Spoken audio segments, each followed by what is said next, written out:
त्यांनी सांगितलं आम्ही पाय ठेवून देणार नाही तर येऊन देणार नाही तर मग मराठ्यांनी ठरवलं मुंबईत आम्ही घुसणार आणि मुंबई जाम करणार. मराठे घुसले पण जाम केली पण. त्यांनी सांगितलं आम्ही पाय ठेवून देणार नाही तर येऊन देणार नाही तर मग मराठ्यांनी ठरवलं मुंबईत आम्ही घुसणार आणि मुंबई जाम करणार.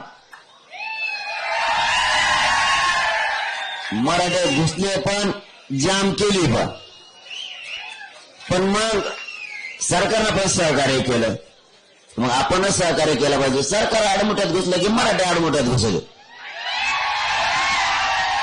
सरकारने सहकार्य केलं, परवानगी दिली. पोराला 1 मिनिटात सांगितलं तुम्ही जी मुंबई जाम केली ती 1 मिनिटात मोकळी करा. वाहनं बाजूला काढून सुरक्षित मैदानावर नेऊन लावा पार्किंगच्या.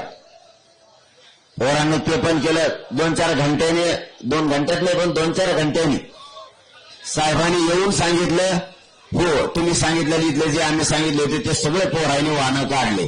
काय सहकार्य पाहिजे तुम्हाला आणखी?